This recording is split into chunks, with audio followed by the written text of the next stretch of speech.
Hello class, welcome to Zunda Math. So today we are on the fifth part of our series. We are gonna study the chapter number कौन सा पढ़ा है अपन 12? Yes sir. Chapter number 12. Surface area and volume. इससे पहले तुमने जितने chapter पढ़े वो सारे के सारे क्या थे भैया? वो 2D के थे सारे चैप्टर। आपने एरिया रिलेटेड टू सर्कल्स पढ़ा, आपने सर्कल्स पढ़े, आपने ट्रायंगल्स पढ़े, इसके अलावा आपने ज्योमेट्री पढ़ी। तो वो जितने चैप्टर्स थे वो सारे के सारे क्या थे भैया? 2D के थे। अब जो चैप्टर है ये किसका भैया? 3D का आएगा। अब 3D क्या होता है भाई? जिसके अंदर कितने डायमेंशन हो? 3 डायमेंशन हो। यानी इसमें स्टडी होगी 3 एक्सिस की, एक एक्स एक्सिस, एक वाई एक्सिस और एक जेड एक्सिस। यानी किसी भी ऑब्जेक्ट को नापा जाएगा कितने तरीके से भैया? 3 तरीके से। फॉर एग्जांपल के तौर पे हमने बात करी इस मार्कर की, तो इस मार्कर के कितने डायमेंशन है? 3 डायमेंशन है भैया। एक इसकी लेंथ है, एक इसकी ब्रेथ है और एक इसकी क्या है भैया? हाइट है। अरे आप ये मोबाइल की बात करो, ये मोबाइल के कितने डायमेंशन है? 3 डायमेंशन है। एक इसकी लेंथ है, दूसरी इसकी ब्रेथ है और तीसरी इसकी क्या है भैया? हाइट है। एक इसकी लंबाई नापी जा सकी, एक ब्रेथ नापी जा सकी और एक इसकी हाइट नापी जा सकी। अब इसका आप क्या क्या नाप सकते हो? तो एक नाप सकते हो आप इसका सरफेस एरिया। क्या नाप सकते हो आप इसका? सरफेस। ये जो ऊपर का एरिया आएगा इसे कहा जाता है भैया सरफेस एरिया। दूसरा आप नाप सकते हो इसमें कितनी जगह घेरी है, यानी इसका वॉल्यूम, इसके अंदर कितना मटेरियल है या कितना सामान समाया जा सकता है, कितनी इसने जगह घेर रखी, वो चीज कहलाती है इसकी वॉल्यूम। तो वही इस चैप्टर के अंदर पढ़ेंगे। क्या नाम है भैया? Surface area and volume. इसमें 5 से 6 अलग अलग फिगर्स की बात होगी। सबसे पहले बात करें अपन cube and cuboid. Cube and cuboid. We study in the 3D world, या we live in a 3D world. हम जिस दुनिया के अंदर रहते हैं वो क्या है भैया? 3D। आपके चारों तरफ जितनी चीजें हैं, हर चीज की एक लेंथ है, एक ब्रेथ है, एक हाइट है। अरे तुमको ही देख लो उठा के भैया, तुम्हारे टेलर के पास जाते हो, तुम्हें नापता हो, क्या नापता भैया? एक तो गन्ना नापता, ये लेंथ नापी उसने, एक तुम्हारी ब्रेथ नापता, ये क्या नापी उसने? चौड़ाई नापी, एक तुम्हारी क्या नापता भैया? हाइट नापती। तो क्या नापा उसने तुम्हारा? 3 तरीके से नापा ना तुम्हें। एक तुम्हारी लंबाई नापी, एक चौड़ाई नापी, एक क्या नापी? तुम्हारी ऊंचाई नापी। ए बोले सर हमारी गर्दन भी तो नापता है। अबे तो वो भी तो लेंथ और ब्रेथ का कॉम्बिनेशन है। इसके अलावा कोई पांचवी चीज या चौथी चीज है क्या? नहीं। तो हमारे चारों तरफ जितनी चीजें वो सारी की सारी क्या है भैया? 3D। उन सब की एक लेंथ है, एक ब्रेथ है और एक क्या है भैया? उसकी हाइट है। आप क्या नाप सकते हो भैया उसकी? आप उसका सरफेस एरिया नाप सकते हो और उसका एक वॉल्यूम नाप सकते हो। अच्छा एक चीज याद रखना कि एक होता है 1D, एक होता है 2D, एक होता है 3D। इससे ऊपर होता है एक होता है 0D, जिसको कहा जाता है पॉइंट। ये पॉइंट होता है जब इनफाइनाइट पॉइंट एक दूसरे से जुड़ते हैं तो ये बनाता 1D, जिसे अपन क्या कहते हैं? लाइन कहते हैं। बहुत सारी लाइन एक के ऊपर एक आप रखते हो और इन सबको आपने ज्वाइन कर दिया तो ये क्या बना भैया? एक 2D फिगर बना। ठीक है, जैसे 2D प्लेन कहते हैं या 2D फिगर कहते हैं। आपने बहुत सारे 2D प्लेन एक के ऊपर एक रखे, जैसे ये पहला रखा, फिर इसके ऊपर आपने एक दूसरा रखा, फिर इसके ऊपर आपने एक तीसरा रखा और ये सारे प्लेन को आपने जोड़ दिया तो ये क्या बना आपका? एक 3D ऑब्जेक्ट बना। जैसे एग्जांपल के तौर पे एक बुक का अपन एग्जांपल देखें। मिसाल के तौर पे इस बुक को समझो कि यार जैसे ये बुक है, अगर मैं सिर्फ इसको एक तरफ से देखूं, सिर्फ एक साइड से देखूं, तो इस साइड से कौन सा शेप नजर आ रहा है? बोलो कौन सा शेप नजर आ रहा है? रेक्टेंगल नजर आ रहा है। क्या नजर आ रहा है? ये रेक्टेंगल। अच्छा इसके हमने देखा है क्या ये इनफाइनाइट रेक्टेंगल से नहीं मिलके बना? देखिए अगर मैं इसको इनफाइनाइट पीसेस में तोड़ूं, क्या इनफाइनाइट मतलब जितने हो सके उतने बारीक, अरबों खरबों ट्रिलियंस और ट्रिलियंस पीसेस में से स्लाइसेस में इसको तोड़ूं तो क्या बारीक बारीक रेक्टेंगल्स में नहीं टूट जाएगा? क्या इसको ऐसा नहीं इमेजिन कर सकते कि इनफाइनाइट रेक्टेंगल जुड़ते गए तो पूरा क्या बन गया भैया? ये बुक बन गई। या फिर इस मार्कर को समझो, अगर सिर्फ इस डायरेक्शन से देखो, तुम सिर्फ इधर से देखो तो तुम्हें कैसा शेप दिख रहा है? सर्कल नजर आ रहा है। अगर मैं इसके इनफाइनाइट स्लाइसेस करूं ऐसे खड़े काटती हूं तो क्या इनफाइनाइट सर्कल्स में नहीं टूट जाएगा? और उन इनफाइनाइट सर्कल्स को, कुछ बड़े होंगे कुछ छोटे होंगे, उन सारे इनफाइनाइट सर्कल्स को जब मैं छोड़ूंगा तो क्या ये मेरे पास मार्कर की बॉडी नहीं बनेगी? यार बन जाएगी भैया। तो ये किससे बना? इनफाइनाइट 2D ऑब्जेक्ट से, इनफाइनाइट 2D प्लेन से मिलके ये अपना 3D बना। तो वही 0D से बनते 1D, 1D से बनता 2D और 2D से बनता क्या भैया? 3D बनता। समझ में आ गया? नहीं समझ में आया? अब देख हमने बोला कि बात करी क्यूब की। अब क्यूब कैसे बनता है? तो आपने देखोगे स्क्वायर। स्क्वायर क्या होता है भैया? जिसकी सारी साइड बराबर होती है कि नहीं? स्क्वायर की चारों साइडें क्या होती है कि बराबर होती है। आपने एक स्क्वायर लिया और आपने स्क्वायर को ज्वाइन करा।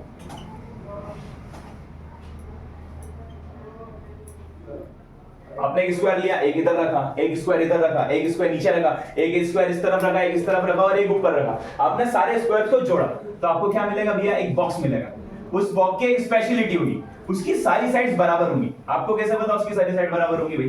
क्योंकि बना किससे? वो स्क्वायर से बना। किससे भैया? वो स्क्वायर से। अब स्क्वायर की लेंथ और ब्रेथ दोनों क्या होती है भैया? बराबर होती है। और ये बना किससे भैया? सेम साइज के स्क्वायर से बना, तो इसकी लेंथ, ब्रेथ और हाइट सारी की सारी क्या होंगी? बराबर होंगी। उसी तरीके से क्यूबॉइड बनता है रेक्टेंगल से। किससे बनता है? रेक्टेंगल। जैसे ये बुक है, देखो अगर इधर से देखोगे तो रेक्टेंगल दिखेगा, इधर से देखोगे तो भी क्या दिखेगा, रेक्टेंगल, इधर से देखोगे तो भी क्या दिखेगा, रेक्टेंगल, इधर से देखोगे तो भी रेक्टेंगल, इधर से देखोगे तो भी रेक्टेंगल। सारे रेक्टेंगल के साइजेस अलग अलग है। देख ये अलग साइज का रेक्टेंगल है, ये अलग साइज का, ये अलग साइज का, ये अलग साइज का, ये अलग साइज का और ये अलग साइज का। बट एक स्पेशलिटी इसके अंदर देखो, आगे और पीछे का रेक्टेंगल सेम साइज का है।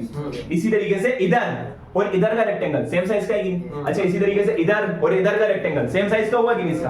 तो हमने बोला कि जो फेस एक दूसरे के सामने वाले जो रेक्टेंगल्स हैं वो सेम साइज के होते कि नहीं? तो क्यूबॉइड बनता हमारा किससे भैया? रेक्टेंगल से। आपके पास एक रेक्टेंगल था, आपने उसमें एक और रेक्टेंगल ज्वाइन कर दिया।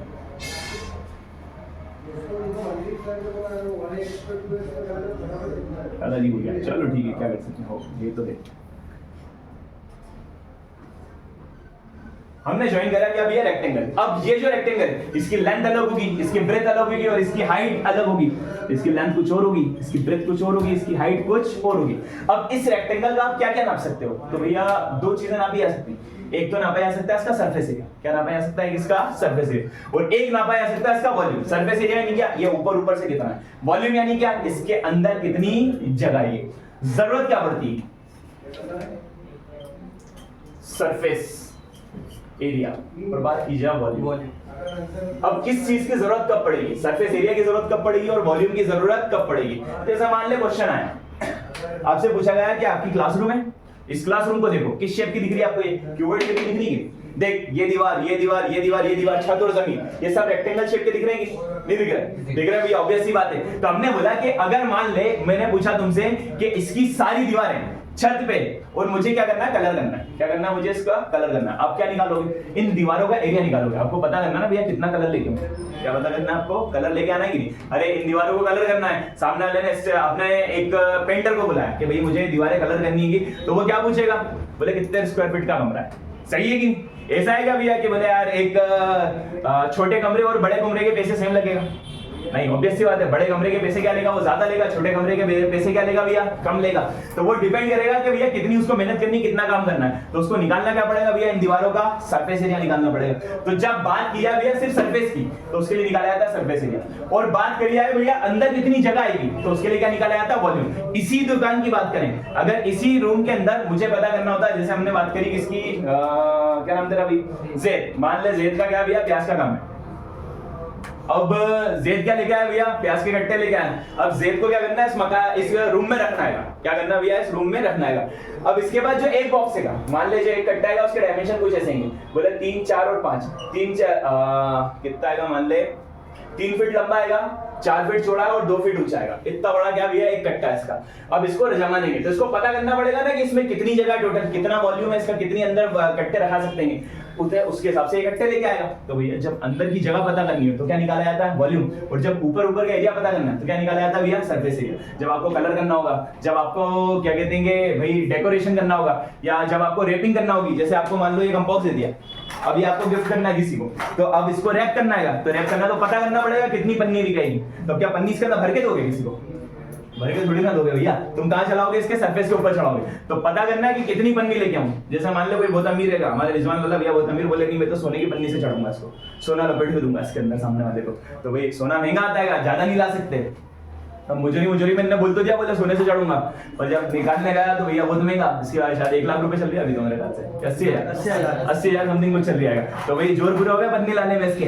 तो अब इनने बोला कि बोले बिल्कुल नाप के लाना पड़ेगी। तो क्या निकालेगा ये? इसका सरफेस एरिया। और अगर मान ले इसके अंदर सामान बनना होता, क्या बनना होता? इसके अंदर सामान बनना होता, तो फिर क्या पता करेंगे? जैसे एग्जांपल के तौर पे मान ले क्या हुआ कि बिरयानी बट रही थी और रिजवान था पूछे बिरयानी लेने, ठीक है। अब भैया नाप के लेके आएगा, बोले कितनी बिरयानी आएगी, बोले ज्यादा नहीं आ रही होगी, तो फिर क्या लेके आएगा? बड़ा डब्बा लेके आएगा। समझ में आ गया? तो भाई जब पता करना रहता है कि अंदर कितना सामान आएगा, तो उसके लिए क्या निकाला जाता है? वॉल्यूम। और जब ऊपर का पता करना तो क्या निकाला जाता है? Surface area. ये बात समझ में इजी समझ में? ठीक है, बढ़िया। अब निकाला कैसे यार सरफेस एरिया? तो पहले बात करते हैं सरफेस एरिया की। चल इसी के एग्जांपल से समझिए। चल इसी से समझो। हमने इसको देखा, देख ये इसकी लेंथ है, ये इसकी ब्रेथ है और ये इसकी हाइट है। कितनी लेंथ है इसके अंदर? 1, 2, 3, 4 लेंथ है कि नहीं? हाइट कितनी है इसके अंदर? 1, 2, 3, 4 हाइट है इसके अंदर। ब्रेथ कितनी है इसके अंदर? 1, 2, 3 और 4 ब्रेथ है कि नहीं? देखो इसमें देखो 1, दो तीन चार, चार ब्रेथ है कि नहीं, देख ये भी ब्रेथ, ये भी ब्रेथ, ये भी ब्रेथ, ये भी ब्रेथ। हाइट कितनी देख, एक हाइट, ये दूसरी हाइट, ये तीसरी हाइट और ये चौथी हाइट। लेंथ कितनी, इसके अंदर चार लेंथ है देख, एक ये लेंथ, एक ये लेंथ, एक ये लेंथ और एक ये लेंथ, हुई कि नहीं भैया? तो चार लेंथ है, चार ब्रेथ है और चार हाइट है। अब मुझे चारों का, अब देख कितनी साइड है, एक इधर की साइड, एक इधर की साइड, एक ऊपर की साइड, एक नीचे की साइड, एक इधर की और एक इधर की, 6 साइड है कि नहीं? तो अगर मुझे पूरा सरफेस एरिया चाहिए तो 6 साइड का एरिया चाहिए होगा कि नहीं? मैंने इधर से देखा, सिर्फ इस तरफ से देखा, आपने सिर्फ इसको इस तरफ से देखा, तो इधर क्या दिख रही थी, एक लेंथ दिख रही और एक हाइट दिख रही कि नहीं? आपने इधर से देखा, आपको एक ब्रेथ दिख रही और एक हाइट दिख रही। आपने इधर से देखा, आपको लेंथ दिख रही और ब्रेथ दिख रही है। अरे जमीन देखो, सोचो नीचे से देख रहे हो तुम, नीचे से, ये देख, ये नीचे से, तो एक लेंथ और एक ब्रेथ दिख रही है कि नहीं तुम्हें? तो ये जो नीचे वाला रेक्टेंगल है, अगर मुझे इसका एरिया निकालना है तो एरिया ऑफ रेक्टेंगल है, इसका फॉर्मूला क्या होगा भैया, लेंथ इनटू ब्रेथ, होगा कि नहीं? पर जितना बड़ा रेक्टेंगल नीचे उतना ही बड़ा छत पे भी है कि नहीं? तो लेंथ इनटू ब्रेथ एक नीचे, लेंथ इनटू ब्रेथ एक ऊपर, तो कितना हो गया भैया, 2 लेंथ इनटू ब्रेथ, हो गया कि नहीं? तो 2 लेंथ ब्रेथ हो गए। इसी तरीके से हमने इस तरफ देखा, देख इधर एक ब्रेथ है और एक हाइट है, तो एक रेक्टेंगल, इसका एरिया क्या होगा भैया, ब्रेथ इनटू हाइट। इधर इसका एरिया क्या होगा भैया, ब्रेथ इनटू हाइट। कितने ब्रेथ इनटू हाइट भैया, 2 ब्रेथ इनटू हाइट। इसी तरीके से भैया एक लेंथ, 2 लेंथ ब्रेथ हो गए, 2 ब्रेथ हाइट हो गए, 2 लेंथ ब्रेथ हो गए, 2 ब्रेथ हाइट हो गए। इसी तरीके से ये लेंथ और ये हाइट है, तो 2 हाइट लेंथ होगी, एक इस तरफ होगा और एक इस तरफ होगा, तो बोले +2 हाइट इनटू लेंथ, ऐसे निकलता है भैया सरफेस एरिया। तो सरफेस एरिया ऑफ क्यूबॉइड का ये अपना फॉर्मूला होता है, सरफेस एरिया ऑफ क्यूबॉइड। क्या पूछा गया भैया, सरफेस एरिया ऑफ क्यूबॉइड, क्या formula, 2 length breadth plus 2 breadth height plus 2 height length. तुम बोलोगे सर हमारे टीचर ने तो बोला 2 कॉमन निकाल लो, अरे निकाल लो, मैंने कहा मना कर लेना, बट इसमें एक फायदा होगा। क्या फायदा होगा, जैसे क्वेश्चन पूछा गया, मान ले इसी रूम की बात करें, तुमसे बोला कि यार कलर करो, क्या पूछा गया तुमसे, इस रूम को कलर करना है, एक ये दीवार, एक ये दीवार, एक ये दीवार और छत, चलिए सामने वाली दीवार भी मान ले, तो टोटल कितनी दीवार हो रही है, 4 दीवार हो रही है और एक क्या हो रहा है, छत हो रही है। अच्छा क्या जमीन भी कलर करोगे? सर जमीन थोड़े ना कलर करते हैं, तो अब जमीन हटाना है अपने को, क्या करना है अपने को, जमीन हटाना है, 5 दीवारें और छत का निकालना है। तो क्या करोगे भैया, ये जमीन हटाना पड़ेगी कि नहीं? तो ये जो लेंथ ब्रेथ में थे, एक लेंथ ब्रेथ कम हो जाएगा कि नहीं? अच्छा मान ले टाइल्स लगानी, तो क्या करोगे, सिर्फ 4 दीवारों पे निकालोगे, क्या करोगे, सिर्फ 4 दीवारों का एरिया निकालोगे कि नहीं, कि भाई 4 दीवारों में कितनी टाइल्स लगेंगी ये पता करना हम लोग को। भाई जमीन में तो पहले से लगी हुई, छत पे लगानी, छत पे तो पीओपी करवाएंगे, तो क्या करना आप लोगों को, सिर्फ 4 दीवारों पे लगाना है, या चल वॉलपेपर लगाना है, ऐसा समझ ले, तो सिर्फ 4 दीवारों पे वॉलपेपर लगेगा कि, तो उसके लिए 4 दीवारों का सरफेस एरिया निकालना पड़ेगा। तो इसको बोलते हैं लेटरल सरफेस एरिया। क्या बोलते हैं इसको, lateral surface area, lateral surface area of cuboid, cuboid का लेटरल सरफेस एरिया यानी 4 दीवारों का सरफेस एरिया। तो देख ये लेंथ ब्रेथ नीचे से भी हट गई और ये लेंथ ब्रेथ ऊपर से भी हट गई, हट गई कि नहीं? तो क्या बचा खाली अपने पास, 2 breadth height plus 2 height length. ऐसे ही तुम 5 दीवारों का निकाल सकते हो, 6 दीवारों का निकाल सकते हो, 10 दीवारों का निकाल सकते हो, तुम्हारी इच्छा। इसको छोटा करना है, दोनों में क्या दिख रहा है भैया, h कॉमन दिख रहा है और 2 कॉमन दिख रहा है, कॉमन निकाल लो, नहीं तो ये तुम्हारा आंसर। तो ये सरफेस एरिया ऑफ क्यूबॉइड का फॉर्मूला तुम्हारा। अब तीसरा, इसका वॉल्यूम, अब इसका क्या भैया, वॉल्यूम। तो देख अब इसका वॉल्यूम निकालना है, हमने देखा हमारे पास ये क्यूबॉइड है,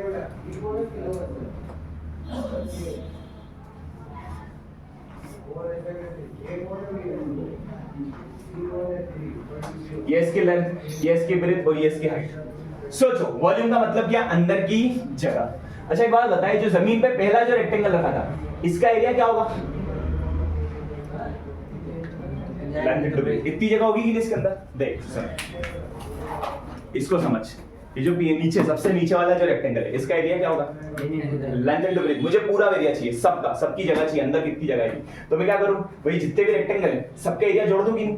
इसका लेंथ, इसका एरिया लेंथ इनटू ब्रेथ, इसका एरिया लेंथ इनटू ब्रेथ, इस वाले रेक्टेंगल का एरिया लेंथ इनटू ब्रेथ, इस वाले रेक्टेंगल का एरिया लेंथ इनटू ब्रेथ, इस वाले रेक्टेंगल का एरिया लेंथ इनटू ब्रेथ। ये जो लेंथ इनटू ब्रेथ के रेक्टेंगल है, कितनी हाइट तक के रखे हुए हैं, h हाइट तक, तो h गुना बढ़ा दो, तो फॉर्मूला बना भैया वॉल्यूम ऑफ क्यूबॉइड का, क्या बना भैया, length into breadth into height. तो वॉल्यूम ऑफ क्यूबॉइड क्या फॉर्मूला बना भैया, length into breadth into height. अब भाई देख, तो सरफेस एरिया ऑफ क्यूबॉइड का फॉर्मूला है 2 length breadth plus 2 breadth height plus 2 height length. Lateral surface area, lateral surface area यानी क्या, 4 दीवारों का, तो 4 दीवारों के एरिया का फॉर्मूला क्या, 2 breadth height plus 2 height length. और volume of cuboid length into breadth into height. जिसको समझ में आ गया अच्छी बात है, नहीं समझ में आया तो याद कर लो कि ये फॉर्मूला होता है, खत्म बात। समझ में आ गया, साल भर आना था, बिल्कुल समझ में आता, नोट करो। ओके अब हमने देखा कि भैया सरफेस एरिया ऑफ क्यूबॉइड क्या फॉर्मूला भैया, 2 length breadth plus 2 breadth into height plus 2 height into length. फिर हमने देखा भैया lateral surface area, lateral surface area नहीं क्या, अभी 4 दीवार होगा तो छत हट गई और जमीन हट गई, हट गई भैया, छत हट गई और जमीन हट गई। क्या फॉर्मूला बना, 2 breadth height plus 2 height length. अब हमने देखा वॉल्यूम ऑफ क्यूबाइड, तो वॉल्यूम ऑफ क्यूबाइड का फॉर्मूला क्या हुआ, length into breadth into height. अब आप देख रहे हो क्यूब, सब यही इसका भी वही सब निकालना, सरफेस एरिया ऑफ क्यूब। क्या निकालना भैया आपको, सरफेस एरिया ऑफ क्यूब। ऐसे यानी सरफेस एरिया शॉर्ट फॉर्म में बोला, समझ जाना, वो लिखा हुआ फुल फॉर्म सरफेस एरिया, ठीक है। सरफेस एरिया को शॉर्ट फॉर्म में बोले एस, और बोले एलएसए, एलएसए यानी लेटरल सरफेस एरिया, या टोटल सरफेस एरिया भी बोलते हैं इसको, टीएसए, ऐसा समझ लो, टोटल सरफेस एरिया भी बोलते हैं इसको। Surface area total surface area एक ही बात है। और एलएसए, एलएसए का मतलब होता है lateral surface area, lateral surface area यानी LSA, ठीक है। लेटरल सरफेस एरिया यानी 4 दीवारों का, और टोटल सरफेस एरिया यानी सारा का सारा। अब आपको दिया भैया total surface area of cube, cube का टोटल सरफेस एरिया निकालना है। तो देख है तो ये एक तरीके का क्यूबॉइड ही, बस करा क्या आपने, इसकी दीवारें बराबर कर दी। उसकी दीवारें क्या थी भैया, बड़ी छोटी थी। इसकी जो लेंथ होगी वही इसकी ब्रेथ होगी और वही इसकी क्या होगी, हाइट होगी। अब तीनों सेम है तो ए मान ली, क्या मान ली अपने ए, इसकी लेंथ भी ए मान ली, हाइट भी ए मान ली और बी भी क्या मान ली अपने ए मान ली। अब देख total surface area of cuboid निकालना आती है अपने को, क्या फॉर्मूला भैया, total surface area of cuboid का 2 लेंथ ब्रेथ, तो लेंथ भी क्या है भैया ए, इनटू ब्रेथ भी क्या है इसकी ए, फिर प्लस 2 ब्रेथ हाइट, तो बोले 2 ब्रेथ भी क्या है इसकी ए और हाइट भी क्या है इसकी ए, फिर 2 हाइट लेंथ, तो हाइट भी इसकी क्या ए और लेंथ भी इसकी क्या ए, a इनटू ए क्या हो जाएगा a स्क्वायर, तो 2a स्क्वायर, a इनटू ए फिर से क्या भैया 2a स्क्वायर, फिर a इनटू ए क्या हो जाएगा a स्क्वायर, तो 2a square 2a square 2a square क्या हो गया भैया 6a स्क्वायर। ये फॉर्मूला हो गया इसका टोटल सरफेस एरिया। तो total surface area of cube का फॉर्मूला क्या हो गया 6a स्क्वायर। जिसको ऐसे नहीं समझ में आया ऐसे सोचो, आपके पास ये क्यूब था, सामने वाली साइड क्या थी, स्क्वायर थी। स्क्वायर का फॉर्मूला क्या होता है, अरे स्क्वायर, इसकी साइड अगर a है तो इसका एरिया क्या होगा a स्क्वायर होगा कि नहीं, ठीक है। फिर इधर ऊपर वाला जो स्क्वायर है इसका भी क्या होगा a स्क्वायर, फिर इधर वाला जो स्क्वायर है इसका भी क्या होगा a स्क्वायर, फिर जो नीचे वाला स्क्वायर है इसका भी क्या होगा a स्क्वायर, फिर इधर वाला जो स्क्वायर है इसका भी क्या होगा a स्क्वायर, फिर जो पीछे वाला है वो भी क्या होगा a square, a square a square a square a square a square, कितने स्क्वायर हो गए 6 स्क्वायर, खत्म बात। क्या हो गया भैया 6 स्क्वायर। तो ये निकला तेरा total surface area 6a square. अब इसका लेटरल सरफेस एरिया निकालना है, यानी 4 दीवारों का निकालना है। कितने दीवारों का निकालना है 4 दीवार, तो एक a स्क्वायर ऊपर से हटा दे, एक a स्क्वायर नीचे से हटा दे। तो भैया हमने निकाला lateral surface area of cube, किसका निकाल रहे हैं अपन क्यूब का, lateral surface area of cube क्या हो जाएगा भैया 4a स्क्वायर, खत्म बात। हमें इसका निकाल, हां ये क्यूब भाई, अरे गजब एक नंबर। देख भाई ये अपना क्यूब है, तो हमने बोला इधर से देखो इसकी जो लेंथ है वही इसकी क्या ब्रेथ, इसकी साइड अगर a तो ये भी क्या होगी a, इस पूरा का एरिया क्या भैया a स्क्वायर, ये भी क्या a स्क्वायर, ये भी क्या a स्क्वायर, ये भी क्या a स्क्वायर और ये भी क्या भैया a स्क्वायर और ये भी क्या a square, a square a square a square a square, 4 a square हुआ कि नहीं। तो लेटरल सरफेस एरिया क्या हो गया 4 a स्क्वायर। और भैया टोटल में एक ऊपर का स्क्वायर एक नीचे का स्क्वायर, कितने स्क्वायर 6 स्क्वायर, खत्म बात। अरे दिग्गज, बहुत बढ़िया। अब देख मुझे इसका वॉल्यूम निकालना है, दिख रहा है नीचे, दिख रहा है उसके अंदर, हां दिख रहा है वॉल्यूम, ठीक। अब मुझे मैं नहीं दिखूं चलेगा, मेरी आवाज आना चाहिए, बोर्ड दिखना चाहिए। तो हमने बोला इसका वॉल्यूम निकालना है, क्या निकालना हमें इसका वॉल्यूम। तो देख एक इसकी लेंथ है, एक ब्रेथ है, इसकी हाइट है। हमने इसको नीचे से देखा, देख इसका एरिया क्या होगा भैया a स्क्वायर होगा। इसको कितने गुना बढ़ाया आपने, h गुना बढ़ाया, h क्या है इसकी a ही तो है, अरे हाइट भी क्या है इसकी a ही है ना। देख सोचना ये भी a ये भी a और हाइट भी क्या भी है इसकी a, तीनों a की नहीं इसकी, तो a into a, अरे लेंथ भी a ब्रेथ भी a और हाइट भी a, तो तीनों को मल्टीप्लाई करा a into a क्या हो जाएगा भैया a क्यूब। तो वॉल्यूम का फॉर्मूला क्या हो गया भैया a क्यूब। समझ में आ गया, उतार लो जल्दी से, रुक जा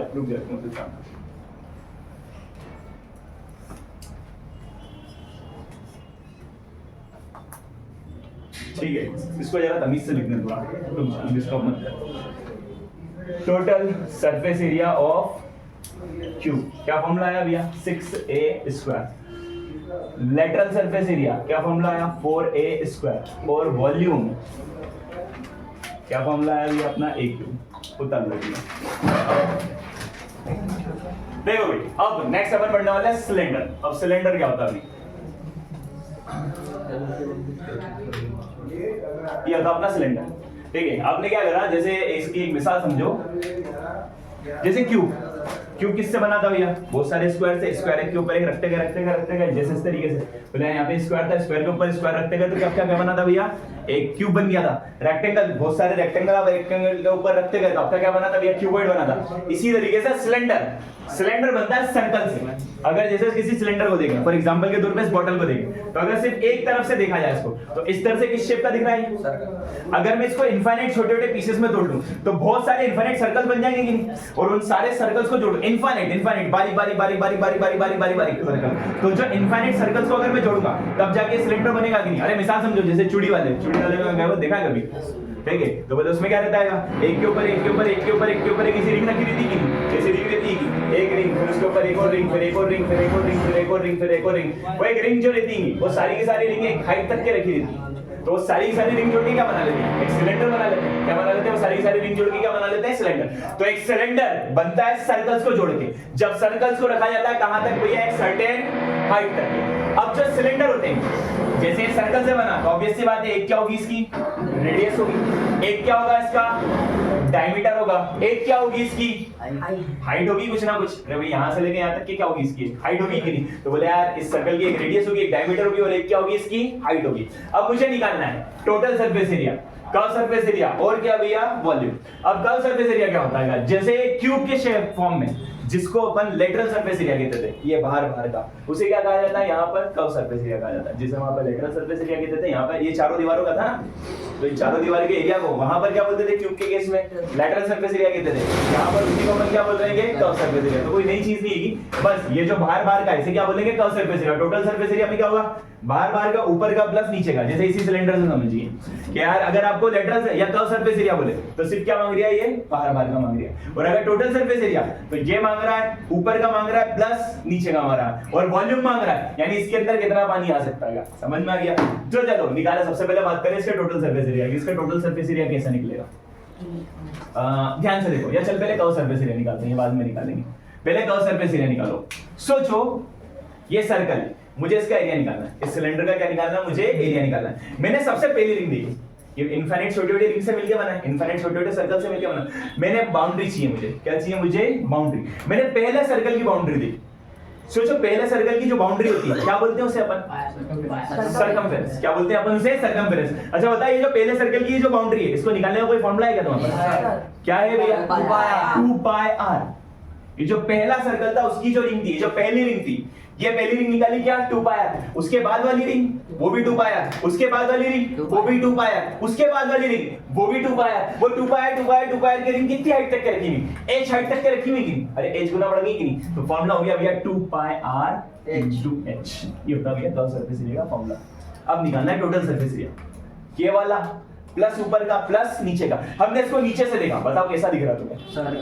सर्कल का एरिया दिख रहा है? सर्कल के एरिया का फॉर्मूला क्या होता है? Pi R square. तो ये जो 2 पाई आर एच था, ये जो आपका 2 पाई आर एच था, इसमें क्या जुड़ गया भैया? ये पाई आर स्क्वायर और जुड़ गया कि नहीं? जुड़ गया भैया सर, इसके अंदर पाई आर स्क्वायर और जुड़ गया। अब पाई आर स्क्वायर एक तो नीचे की तरफ है, एक पाई आर स्क्वायर इधर भी है कि नहीं? अरे सिर्फ नीचे से जोड़ोगे क्या? ऊपर भी जोड़ोगे ना भैया, तो कितने पाई आर स्क्वायर जुड़ गए इसके अंदर? 2 पाई आर स्क्वायर दिखे। हमने ध्यान से देखा, कुछ कॉमन दिख गया? 2 पाई आर दिख रहा भैया? देख 2 पाई आर यहाँ पर भी है, 2 पाई आर यहाँ पर भी भैया। तो इसके पास भी पाई, उसके भी पास भी पाई, दोनों के पास थोड़ा रहने देंगे, एक से ले लो। ठीक है, तो हमने दोनों से कॉमन लिया। एक 2 यहाँ पर भी था, एक 2 यहाँ पर भी था, दोनों में से 2 कॉमन ले लिया। एक पाई यहाँ पे भी था, एक पाई यहाँ पे भी था, दोनों में से पाई भी कॉमन ले लिए। और सीरी है नहीं तो वो भी ले लेते। खैर बहरहाल, तो अब एक आर यहाँ पर है, एक आर यहाँ पर है, दोनों में से क्या कर लिया अपने? एक आर भी कॉमन ले लिया। तो क्या बच गया भैया? इसके पास एच बच गया, प्लस 2 चला गया, पाई चला गया, 2 आर में से एक आर चला गया। ये भैया फॉर्मूला बन गया तुम्हारा 2 pi R into H plus R. ठीक है, ये हो गया तुम्हारा फॉर्मूला किसका भैया? Total surface area. अब बात होगी भैया वॉल्यूम की। वॉल्यूम यानी अंदर की जगह, वॉल्यूम यानी क्या? अंदर की जगह। अच्छा बता, पहला जो सर्कल था उसके अंदर की जगह क्या फॉर्मूला उसका? Pi R square. पहले सर्कल के अंदर का एरिया क्या भैया? Pi R square. 2 सर्कल का area 2 pi R square. 3 circle का एरिया 3 पाई आर स्क्वायर। एक सर्कल का एरिया कितनी हाइट तक है? h हाइट तक है ना, तो पाई आर स्क्वायर h। समझ में आया? ये हो गया भैया इसका वॉल्यूम का फॉर्मूला, लिख लो। हाँ चलो भाई अगला नेक्स्ट कोन। अब बात की जाए सबसे पहले इसके टोटल सरफेस एरिया की। तो भाई देख कोन वही ऑब्वियस सी बात है भैया, किससे बना है? सर्कल से बना। अब सर्कल्स के अंदर क्या है भैया, देख सबसे पहले एक बड़ा सर्कल है, फिर धीरे धीरे धीरे धीरे उस सर्कल का साइज क्या होते आता है, कम होते आता है, कम होते आता है, कम होते आता है, कम होते आता है। तो ऑब्वियस सी बात है, जब बना सर्कल से तो क्या होगी, एक तो इसकी रेडियस होगी, एक इसका डायमीटर होगा, एक होती होगी, हाँ तो बोले यार एक होगा क्या इसका डायमीटर, एक होगी इसकी हाइट, और एक होती है इसकी स्लैंट हाइट एल, जिसको बोलते हैं तिरछी हाइट, ठीक है। आर क्या इसका रेडियस, आर तुम्हारी रेडियस, डी डी क्या तुम्हारा भैया डायमीटर, एच इसकी क्या हाइट, अच्छा हाइट हमेशा कितने का एंगल बनाती है 90 डिग्री का, एल एल होती है तुम्हारी स्लैंट हाइट, एल क्या होती है तुम्हारी स्लैंट हाइट, स्लैंट हाइट यानी क्या, ये जो तिरछी वाली हाइट होती है, कोन की दो हाइटें होती हैं, एक तो ये वाली नॉर्मल हाइट और एक कौन सी भैया तिरछी हाइट। अब अगर ध्यान से देखो रेडियस, हाइट और एल, क्या ये तीनों मिलकर एक राइट एंगल ट्रायंगल बना रहे हैं? बना रहे हैं तीनों मिलकर एक राइट एंगल ट्रायंगल बना रहे हैं कि नहीं? बना रहे भैया, बिल्कुल बना रहे हैं। तो अगर आपको हाइट दे रखी है और रेडियस दे रखी है, क्या आप एल निकाल सकते हो? बिल्कुल निकाल सकते हो। तो एल निकालने का आपके पास फॉर्मूला हो गया, L is equal to under root H square plus R square. ये याद रखना भैया, ऑब्जेक्टिव में कभी कभी पूछ लेता है, तो क्वेश्चन में तो लगेगी इसकी जरूरत। अब कौन का सबसे पहले बात करें भैया, इसका कर्व सरफेस एरिया, इसकी बात करें अपन, कर्व सरफेस एरिया। भाई curve surface area of cone, curve surface area of cone, cone का कर्व सरफेस एरिया, इसका फॉर्मूला होता है पाई आर एल। क्या फॉर्मूला होता है इसका? Pi R L. तुम मुझे बोला सर क्यों होता है? 11th क्लास में है ना, कैलकुलस एक कॉन्सेप्ट पढ़ेंगे उसमें समझेंगे, ठीक है। अब इधर ध्यान दो, तो बोले कोन का फॉर्मूला क्या होता है? पाई आर एल, याद कर लो ये होता है। बोले क्यों होता है? तो क्यों के लिए 11th क्लास में है ना, 11th क्लास में बताएंगे। तो कोन का कर्व सरफेस एरिया का फॉर्मूला क्या होता है भैया? Pi R L. Total surface area, देख भाई कर्व सरफेस एरिया में क्या सिर्फ ये बाहर का है, टोटल सरफेस एरिया में बाहर का प्लस ये ऊपर का, ऊपर से देखो कैसा शेप दिख रहा है तुमको, सर्कल दिख रहा है। तो पाई आर एल जो था इसके अंदर क्या जुड़ जाएगा? इस सर्कल का एरिया जुड़ जाएगा कि नहीं? अच्छा सर्कल के एरिया का फॉर्मूला क्या? पाई आर स्क्वायर, यही होता। अच्छा देख कुछ कॉमन दिख रहा है? हाँ सर पाई आर यहाँ पे भी दिख रहा है, पाई आर यहाँ पे भी दिख रहा है। तो total surface pi R common निकाल लिया आपने, क्या हो गया भैया? एल, यहाँ पे एल बचा, यहाँ पे दो आर थे, एक आर बचा, तो pi R into L plus R, ये हो गया तुम्हारा टोटल सरफेस एरिया का फॉर्मूला। अब बात की जाए इसके वॉल्यूम, किसकी बात की जाए? इसके वॉल्यूम की। अब वॉल्यूम इसका होता है 1/3 पाई आर स्क्वायर एच। कुछ जाना बेचाना सा लग गया? अभी देखा था तुमने पाई आर स्क्वायर एच, सिलेंडर का वॉल्यूम का फॉर्मूला होता है कि नहीं? अब ये बोल रहे हैं 1/3 पाई आर स्क्वायर एच। अब 1/3 पाई आर स्क्वायर एच का मतलब क्या है? इसका मतलब ये कि ऐसा कोन जिसकी डायमीटर एक सिलेंडर के बराबर है और जिसकी हाइट उस सिलेंडर की हाइट की बराबर है, अगर इतना बड़ा कोन है, अगर इतना बड़ा कोन है, तो बोले इतने बड़े बड़े कोन तीन एक सिलेंडर के वॉल्यूम के भरा सकते हैं। यानी ऐसा समझो कि बोले यार एक सिलेंडर के अंदर इतने बड़े बड़े तीन कोन का वॉल्यूम भरा सकता है। सोच तेरे पास क्या है भैया? एक कोन है, एक ये सिलेंडर है तेरे पास, और उतना ही बड़ा तेरे पास क्या है? एक कोन है, उतना ही बड़ा, उसी हाइट का और उतने ही डायमीटर का तेरे पास क्या है? कोन है। अब इतने बड़े बड़े कोन, जैसे तूने इसके अंदर पानी भर के डालने लगा, तो इतने बड़े भर भर के तू कितने भर सकता है इसके अंदर? 3 बार डाल सकता है। इतने बड़े बड़े खंडे जो गिलास है, तेरे पास कोन शेप के गिलास है और ये सिलेंडर शेप का गिलास है, इन दोनों की हाइट सेम है, इसकी हाइट भी h, इसकी हाइट भी h, और इन दोनों का डायमीटर सेम है, इसका डायमीटर d, इसका डायमीटर d। तो ये जो छोटे गिलास हैं ये भर भर के तू इसके अंदर कितने डाल सकता है? 3 डाल सकता है। कितना डाल सकता है? तो उसके अंदर 3 डाल सकता है, ठीक है। वो देखोगे ना कभी शरबत भी नहीं आता है तो उसका जो गिलास होता है वो ऐसा रहता है, उसकी वजह रहती है क्योंकि भैया जैसे जैसे वो कम होता है तो ऊपर से तो बड़ा सारा दिखता है, वो असल में नीचे जाते जाते क्या होता है? वो कम हो जाता है। तो ये वजह रहती है कि भैया जो आइसक्रीम आते हैं वो ऐसे कोन शेप में आते हैं, या फिर जो शरबत के गिलास होते हैं वो ऐसे कोन शेप में आते हैं। तो उसकी वजह रहती है कि जैसे जैसे नीचे आता है तो एक सिलेंडर के कंपैरिजन में वो 3 गुना कम हो जाता है। कितना कम हो जाता है? 3 गुना। तो वॉल्यूम ऑफ कोन क्या formula? 1/3 pi R square H. Please note it down. Proof लिख कर, देखो लिखना बंद कर, बंद नहीं अभी तक गाय बोल रहे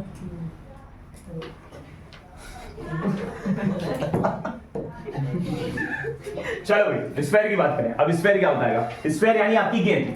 अब इसकी भी एक रेडियस होती है और एक इसका डायमीटर होगा। जैसे मान लीजिए स्फेयर है तो ये इसका डायमीटर और ये इसकी क्या भैया? रेडियस। अब ये चारों तरफ से बराबर होगी, इधर से भी रेडियस, इधर से भी रेडियस, इधर से भी रेडियस, नीचे से भी रेडियस, जिधर से भी देखो सारी क्या होंगी भैया? बराबर होंगी। अब इसकी दो चीज निकलती, एक निकलता है इसका टोटल सरफेस एरिया, या अगर सीधे सीधे बोला जाए तो सिर्फ इसका सरफेस एरिया निकलता है, और निकलता है इसका वॉल्यूम। अब सर इसका कर्व सरफेस एरिया क्यों नहीं निकलता? क्योंकि भाई आप जब घुमाने बैठोगे तो बोले इधर से घुमाओगे तो ऊपर फिसल जाओगे, ऊपर से घुमाओगे तो नीचे। भाई एक इसका फिक्स कोई पॉइंट नहीं ना, बाउंड्री नहीं ना जहाँ पे खत्म हो जाएगा। जैसे इसका आपको निकालना था, तो इसकी एक बाउंड्री थी जहां पे इसका कर्व सरफेस एरिया जाके क्या हो रहा था, खत्म हो रहा था। इसकी कोई बाउंड्री नहीं है कि जहां पर जाके इसका कर्व सरफेस एरिया खत्म हो जाए। तो इसका सिर्फ क्या निकलता है, सरफेस एरिया या टोटल सरफेस एरिया ही निकलता है। अब एक सर्कल, एक स्फीयर को, एक गेंद को अब चार, जैसे जितना बड़ा स्फीयर है ना उतना बड़ा आपने सर्कल लिए, उतने बड़े बड़े चार सर्कलों से इसको ढका जा सकता है। क्या करा जा सकता है, इसको चार सर्कलों से ढका जा सकता है। तो इसका जो सरफेस एरिया होता है वो होता है 4 पाई आर स्क्वायर, चार सर्कलों के स्क्वायर के एरिया के बराबर होता है। क्या होता है भैया इसका फॉर्मूला, सरफेस एरिया का 4 पाई आर स्क्वायर। अब दिक्कत ये की कि जब चार सर्कल आप ढकोगे तो कोने में छींटी बच जाएगी कि नहीं थोड़ी सी, अब वो छींटी कैसे फिल करोगे, अरे छोटी सी बात जगह बढ़ जाएगी ना। जैसे एग्जांपल के तौर पे सोच, तूने यहाँ पर एक सर्कल रखा, इसको ऐसे रैप करा, एक सर्कल इधर रखा, एक सर्कल इधर रखा, तो ये बीच में कुछ थोड़ी ऐसी जगह बच जाएगी कि बचेगी कि नहीं, ऐसी जगह बचेगी कि नहीं। इमेजिन करो, सोचो, एक सर्कल ऊपर से रखा, एक सर्कल इधर से रखा, एक सर्कल इधर से रखा, तो बीच में ऐसी छोटी सी जगह बचना चाहिए कि नहीं, कहीं ना कहीं पे ओवरलैप भी होना चाहिए, एक के ऊपर एक ओवरलैप भी करना चाहिए। तो 4 पाई आर स्क्वायर ही कैसे हो जाएगा, तो अगेन इसका आंसर वहीं जाके मिलेगा आपको, कहां पर भैया 11th क्लास में कैलकुलस के अंदर इसका आंसर मिलता है कि total surface area 4 pi R square क्यों होता है। इसी तरीके से इसका वॉल्यूम, वॉल्यूम का फॉर्मूला होता है इसका 4/3 पाई आर क्यूब। क्या होता है भैया इसका फॉर्मूला, 4/3 पाई आर क्यूब।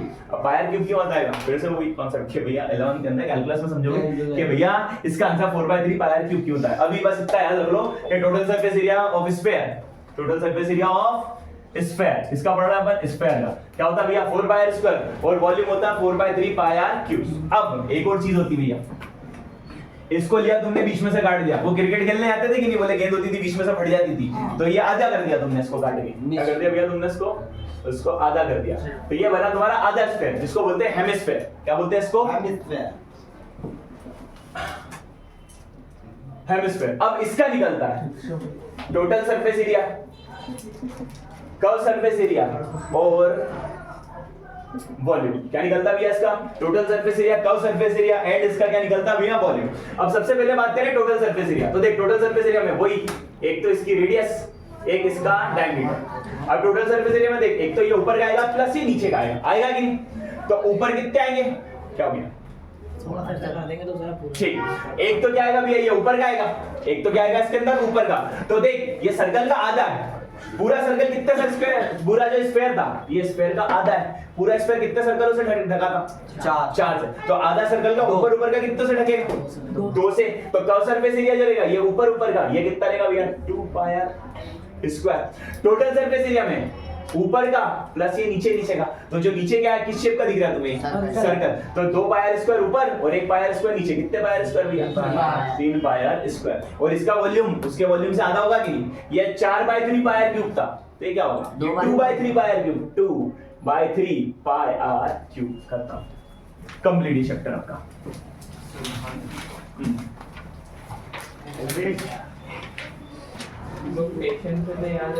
अच्छा, चैप्टर नंबर 13 चालू करने से पहले एक चीज बताना भूल गया मैं आपको।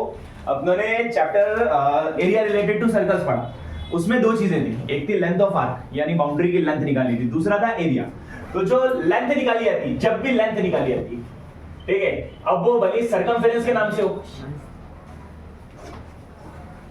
वो पेरीमीटर के नाम से हो, पेरीमीटर भी क्या होती है, बाउंड्री की लेंथ ही होती है एक तरीके की। तो जब भी बाउंड्रीज की लेंथ निकाली जाती है या किसी भी तरीके की लेंथ निकाली जाती है, तो उसकी जो यूनिट होती है, जैसे हर चीज को नापने की एक यूनिट होती है, लंबाई नापती है मीटर में, सेंटीमीटर में, तो लेंथ की जो यूनिट होती है वो होती है कि अगर सेंटीमीटर है तो सिर्फ सेंटीमीटर, मीटर है तो मीटर, और किलोमीटर है तो किलोमीटर। किलोमीटर में वैसे आएगा नहीं, बोले सेंटीमीटर तो या सेंटीमीटर।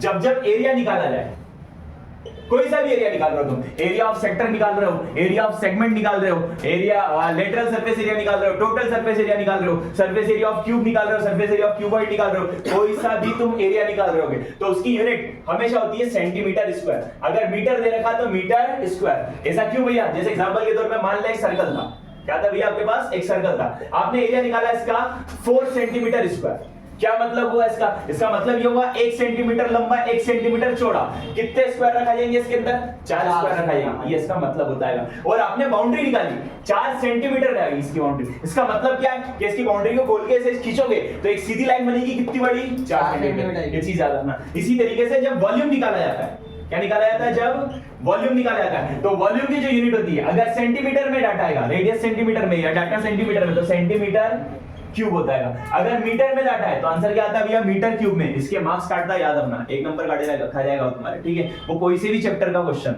ठीक है। जब जब किसी भी तरीके की लेंथ निकाली जाएगी, आंसर किस पे, अगर सेंटीमीटर में तो सेंटीमीटर में, मीटर है तो मीटर में, एरिया निकाला जाएगा तो स्क्वायर लगाना जरूरी है, ठीक है। मीटर है तो metre square, centimetre centimetre, volume निकाला तो सेंटीमीटर क्यूब। क्या मतलब हुआ इसका, जैसे मान ले मेरे पास एक सिलेंडर था या मेरे पास क्या था, क्यूबॉइड था।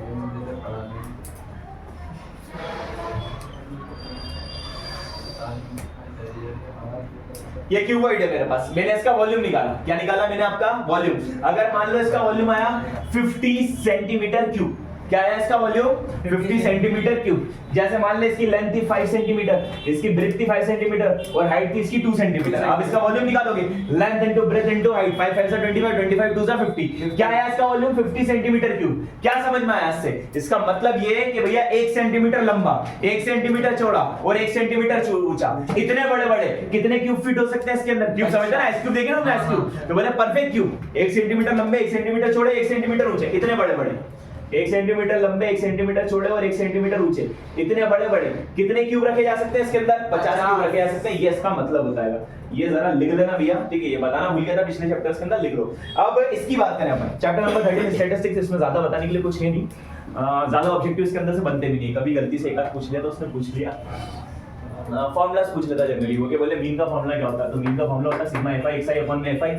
मोड का फॉर्मूला होता है l plus n/2 cumulative frequency upon में फ्रीक्वेंसी इनटू h। मोड का फॉर्मूला होता है l is equal to f1 minus f0 two f1 f0 minus f2 into h। इसके क्वेश्चन आते हैं जनरली, इसमें से 4 मार्क्स का क्वेश्चन आता है। अगर आए, मीन के चांसेस ज्यादा रहते हैं, मोड के चांसेस ज्यादा रहते हैं, इसको हाथ मत लगाना, ठीक है। मीन के करके आ जाना या मोड के करके आ जाना। मीन को निकालने की 2 मेथड होती है, डायरेक्ट मेथड होती है, एक अज्यूममेंट मेथड होती है। ये भी फालतू की पहचान है कि सीधे डायरेक्ट मेथड से क्वेश्चन कर लेना, थोड़ी कैलकुलेशन लंबी जाएगी, बट आसान ही पड़ता है कि डायरेक्ट मीन से मेथड से करके आ जाना। और अगर मोड का क्वेश्चन हो तो पहली पोजीशन में मोड को हाथ लगाना, खटखट उड़ जाता है क्वेश्चन, जबरदस्ती के 4 नंबर देगा, ऐसे बुला के देगा, बोले ये लो 4 नंबर ले जाओ। तो इसकी प्रैक्टिस अच्छे से कर लेना, ठीक है। और चांसेस रहते हैं मोड और मीन के आने के चांसेस सबसे ज्यादा रहते हैं, तो इनकी प्रैक्टिस अच्छे से करके जाओ, यही करके आना। इनके बीच में रिलेशन, अच्छा मीन मीडियन मोड होता क्या आएगा, आपको एक डाटा दे रखा है, स्टैटिस्टिक्स असल में होता क्या, it is the study of data. क्या होता है, it is the study of data. Statistics होता क्या, जैसे मान ले एक गली थी, उसमें सर्वे हुआ कि उस गली के अंदर भैया, यहाँ चल देख, एक इसको बहुत अच्छे एग्जांपल से समझाता हूँ। क्या हुआ, जैसे मान लो 5-6 दोस्त थे, क्या थे भैया, 5-6 दोस्त थे और पार्टी करने गए। अब क्या हुआ कि पार्टी करने गए भैया, अब बोले कितने कितने पैसे हैं, तो भैया किसी ने बोला मेरे पास 10 रुपए, एक ने जेब में डाल के देखा, उसके पास 12 ही थे। एक के पास क्या थे भैया, चल यहाँ पे लिखते हैं, जैसे किसी के पास 10 रुपए थे, किसी के पास 12 रुपए थे, किसी के पास 13 रुपए थे, किसी के पास फिर 10 रुपए निकले, एक के पास भैया 12 रुपए निकले, एक के पास 9 रुपए निकले, एक के पास और 10 रुपए निकले। तो बोले ऐसा क्या हुआ भैया, डाटा कलेक्ट हुआ। अब ये ऐसे इकट्ठा हो गए भैया, हमारी चिल्ला बीन बना के उन्होंने पैसे इकट्ठा करे। अब बोले क्या करो, बोले इतने में तो सेव पर मलाएंगे खाली, या तो वही 2 ऑप्शन में रहे, या तो सेव पर मल खा लो, ठीक है, उसके साथ में पपड़ी आ जाएगी, या फिर क्या खा लो भैया, बोले कोई जलेबी आ जाएगी। 2 ही ऑप्शन है भैया, इतने में तो यही आने वाला है। कितने खाने वाले, 1 2 3 4 5 6 7, अब 7 लोग हैं भैया, यारी पक्की है। तो पहले निकालेंगे मीन। मीन होता है एवरेज, यानी एक इंसान के ऊपर कितना पैसा खर्चा किया जा सकता है। तो ये सब क्या करेंगे, अपना पैसा मिलाएंगे, ये सब क्या करेंगे, अपना पैसा मिलाएंगे। और एवरेज कितना बैठ रहा, 10 रुपए के आसपास का एवरेज बैठ रहा है मेरे ख्याल से, बैठ रही है कि नहीं, बैठ रही है ना, 10 रुपए के आसपास सबके ऊपर खर्चा कर सकते हैं। ये कहलाता है आपका मीन। क्या कहलाता है, ये आपका मीन कहलाता है। मीडियन, इसको आपने असेंडिंग ऑर्डर में जमाया, और जो सेंटर में नंबर आएगा वो क्या कहलाएगा भैया, आपका मीडियन। कि भैया इससे कम है या इससे ज्यादा है, बोले एवरेज, बोले सेंटर में कितनी चीज बैठ रही, बोले इतनी बैठ रही। मोड, सब में ज्यादा क्या आएगा, तो बोले सब में ज्यादा कितने कितने की भैया, 10-10 रुपए, ये कहलाता है मोड, ठीक है। तो मीन होता है एवरेज, ठीक है, और मीडियन क्या होता है, सेंटर वाली चीज, और मोड क्या होता है, जो सब में ज्यादा बार है, that's the mean, median and mode. पर इससे ज्यादा इंपॉर्टेंट इसके फॉर्मूलाज हैं, फॉर्मूला याद कर लो, 4 नंबर के क्वेश्चन है, वो लगा के आना, note it down. Okay. Chapter number 14, Probability। अब भाई प्रोबेबिलिटी होता क्या है, प्रोबेबिलिटी का मतलब होता है किसी चीज के होने के चांसेस, या किसी चीज के होने की कितनी उम्मीद है या कितने संभावना है, उसे क्या कहा जाता है भैया, उसकी प्रोबेबिलिटी कहा जाता है। तो ये अपनी बुक का लास्ट चैप्टर रहेगा, और इसमें से क्वेश्चन बैठेंगे भैया, जनरली छोटे छोटे सिंपल से इसके अंदर से क्वेश्चन बैठेंगे। 2 मार्क्स के मोस्ट प्रोबेबली शायद इसके अंदर से, हाँ 2 मार्क्स के क्वेश्चन बैठते हैं और एक ऑब्जेक्टिव बैठता है इसके अंदर से। अब प्रोबेबिलिटी, अब जैसे एग्जांपल के तौर पे मान ले मेरे पास एक कॉइन था, क्या था मेरे पास, एक कॉइन था, मैंने उस कॉइन को उछाला, अब भाई क्या चीजें हो सकती हैं, या तो हेड आ सकता है या तो टेल आ सकता है। इसे कहा जाता है आउटकम। क्या कहा जाता है इसको? इसे कहा जाता है हमारा आउटकम। क्या जब भी आप एक कॉइन को उछालते हो तो भाई दो पॉसिबिलिटी हो सकती है। क्या क्या हो सकता है? या तो हेड हो सकता है या तो टेल हो सकता है। तो इन्हें कहा जाता है आउटकम। अब ये आउटकम है कितने? तो इन्हें कहा जाता है नंबर ऑफ आउटकम्स या total number of outcomes. Total number of outcomes कि भैया ये आउटकम है कितने? तो कितने आउटकम है? या तो हेड आ सकता है या तो टेल आ सकता है। तो कितने आउटकम है भैया अपने पास? दो आउटकम्स हैं। अब मान ले किसी ने बोला कि बताओ मैंने सिक्का उछाला है, टेल के आने की प्रोबेबिलिटी क्या है? टेल के आने की प्रोबेबिलिटी क्या है? तो प्रोबेबिलिटी निकालने का हमारा एक फॉर्मूला होता है। अच्छा, प्रोबेबिलिटी को रिप्रेजेंट करते हैं P ऑफ E से।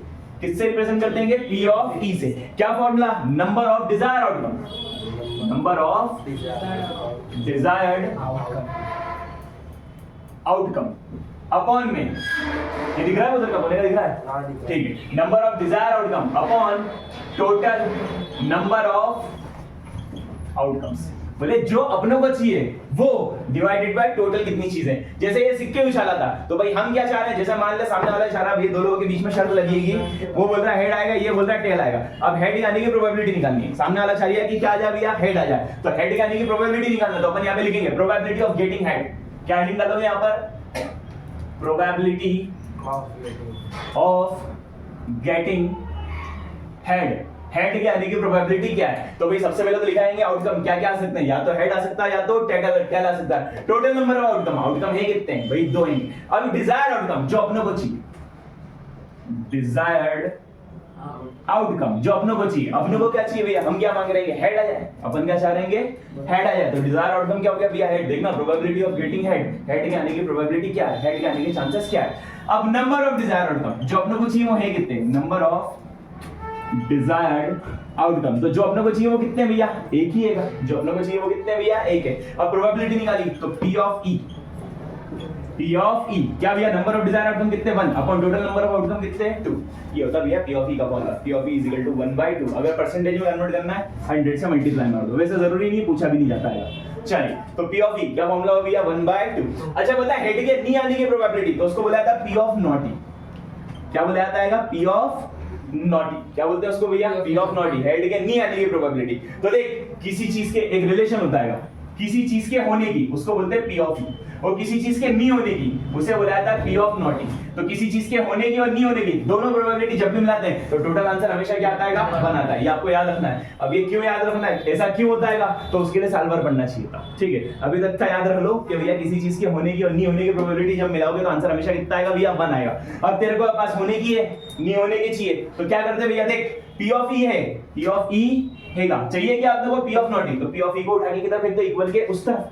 तो P ऑफ नॉट E क्या आ जाएगा? 1 माइनस P ऑफ E। ये एक और फॉर्मूला बन गया कि P of not E is equal to 1 minus P of E।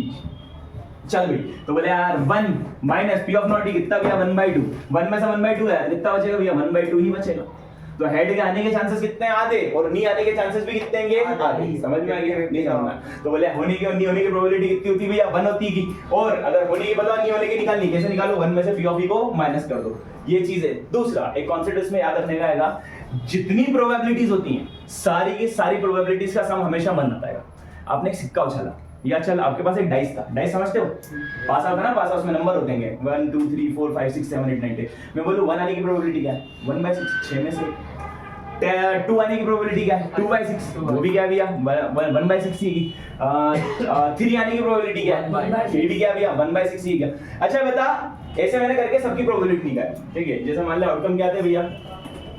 1 आ सकता था, 2 आ सकता था। मैंने डाइस फेंका, मैंने एक पासा फेंका, क्या आ सकता था? 1 आ सकता था, 2 आ सकता था, 3 4 5 या 6। तो नंबर ऑफ आउटकम कितने भैया? 6। टोटल आउटकम कितने हैं? 6। अब मान ले मुझे 1 चाहिए तो वो कितनी बार होगा? 1 बार, एक बार ही होगा। 2 चाहिए, वो भी कितनी बार होगा? एक बार। 3 चाहिए, वो भी कितनी बार होगा? एक। अब अगर मैं 1 की प्रोबेबिलिटी निकालूं P ऑफ E, तो डिजायर आउटकम, डिजायर आउटकम अगर मान ले 1 चाहिए तो कितनी बार होगा? एक बार ही होगा। 2 चाहिए तो 2 भी कितनी बार है? एक बार ही। 3 चाहिए, 3 भी कितनी बार है? एक बार ही।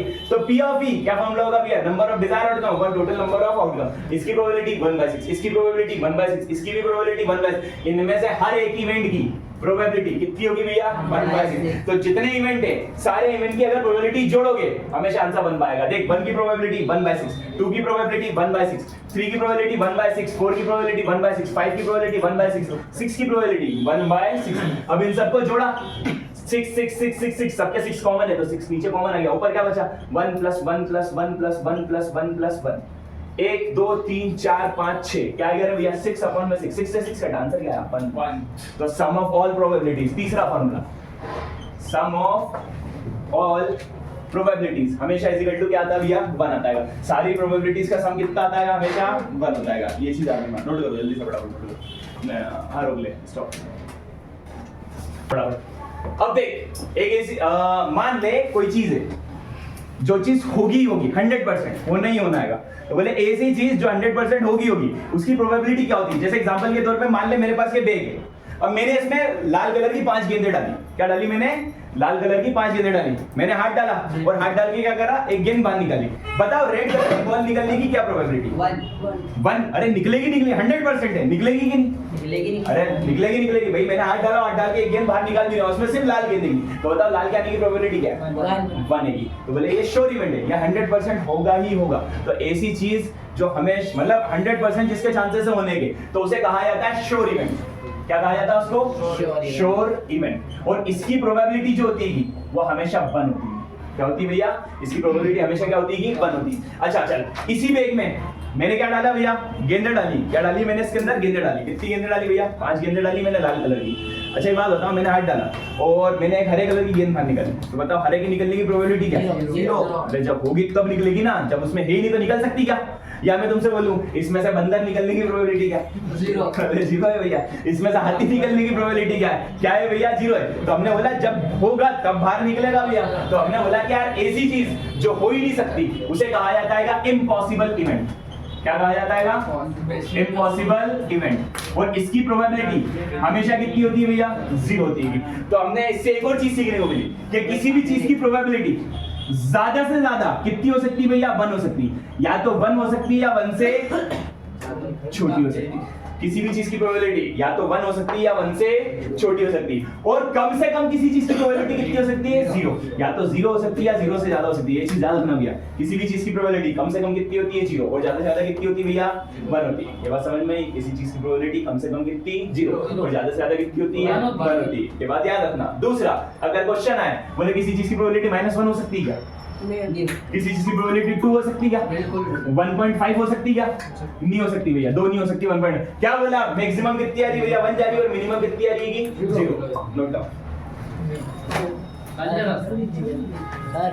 जी। हो गया ना? कार्ड्स क्या होते हैं भैया? कार्ड्स। हमने कार्ड से लेना पत्ते। अब क्वेश्चन ऐसे आते हैं कि बोले यार हमारे पास कार्ड का सेट था और कार्ड के सेट में से क्या करा मैंने? कार्ड बाहर निकाला। बताओ एस के होने की प्रोबेबिलिटी क्या है? क्वीन ऑफ हार्ट्स के होने की प्रोबेबिलिटी क्या है? या फिर बोले यार जैक ऑफ डायमंड की होने की प्रोबेबिलिटी, सॉरी स्पेड के होने की प्रोबेबिलिटी क्या है? या फिर डायमंड होने की प्रोबेबिलिटी क्या है? या 2 नंबर का कार्ड रेड कार्ड होने की प्रोबेबिलिटी क्या है? ऐसे क्वेश्चन आते हैं। उसके लिए आपको पता होना चाहिए भैया कितने तरीके के कार्ड होते हैं। तो भाई 4 तरीके के कार्ड होते हैं। जो कार्ड होता है असल में वो जैसे चेस होता है कि नहीं, चेस क्या होता है? 2 आर्मीज के बीच की वॉर होती है। एक काली आर्मी होती है, एक व्हाइट आर्मी होती है। इसके होता है कि नहीं? इसी तरीके से भैया इसके अंदर बोले 4 आर्मीज होती है। क्या होती है इसके अंदर? 4 आर्मीज होती है। कौन कौन सी होती है भैया? एक तो हार्ट की होती है, एक होती है एक होता है डायमंड। हाँ। और एक और क्या होता है भैया? स्पैड होता है। और एक होता है हार्ट, एक होता है डायमंड, एक होता है स्पेड, और एक और कौन सा होता है? और पत्ती वाला होता है पान। एक आर्ट इसको तो वही देख, इसके अंदर 4 परिवार होते हैं। 2 होते हैं भैया काले और 2 होते हैं भैया इसके अंदर लाल। क्या होते हैं इसके अंदर? 4 परिवार होते हैं। बोले हार्ट, डायमंड, स्पेड और क्लब। अब इन चारों के अंदर भैया इनके 4 राजा होते हैं। क्या होते हैं भैया? इसके 4 किंग होते हैं। KING king. बोले किंग इसका, एक किंग इसका, एक किंग इसका, एक किंग इसका। टोटल कितने कार्ड होते हैं भैया? ये 52। टोटल कितने कार्ड होते हैं इसके अंदर? 52। तो बोले 4 तो किंग होगा इसके अंदर, फिर 4 क्वीन होती हैं। एक क्वीन इसकी, एक क्वीन इसकी, एक क्वीन इसकी, एक क्वीन इसकी। तो बोले यार 4 किंग, 4 क्वीन और 4 होते हैं इसके अंदर जोकर, जिसको अपन जैक भी बोलते हैं। क्या बोलते हैं इसको? जैक बोल लो, जोकर बोल लो, 1 2 3 या फिर 4। फिर इसके बाद 1 से लेके 13 नंबर तक के इसके अंदर क्या होते हैं भैया? कार्ड होते हैं 1 2 3 4 5 6 7 8 9 10। ठीक है, अब जो 1 नंबर का कार्ड होता है इसे कहा जाता है एस, यानी इक्का।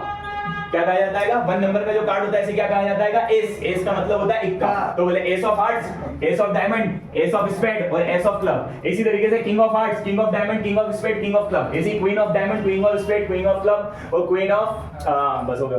Jack of heart, jack of diamond, jack of spade, jack of club. इसी तरीके से ace of heart, ace of diamond, ace of spade और एस ऑफ क्लब। इतने तरीके के कार्ड होते हैं। ठीक है, प्लीज नोट इट डाउन, लिख लो भैया। बोले ये जो 2 होते हैं ये रेड होते हैं और ये जो 2 होते हैं ये ब्लैक होते हैं। बोले 2 ब्लैक आर्मीज और बोले 2 क्या भैया अपने रेड आर्मीज। टोटल कितने भैया? 10 नंबर के कार्ड 3 ये 30 13 2 26 13 3 39 13 4 52 टोटल 52 कार्ड्स खत्म। That's it. तो यहां पर आपका कंप्लीट भैया। That's it. अच्छे से पढ़ो, तैयारी करो भैया। And thank you very much all of you. बंद कर दे। Okay class, so for today the class is dismissed. Thank you very much all of you. Please leave for the day.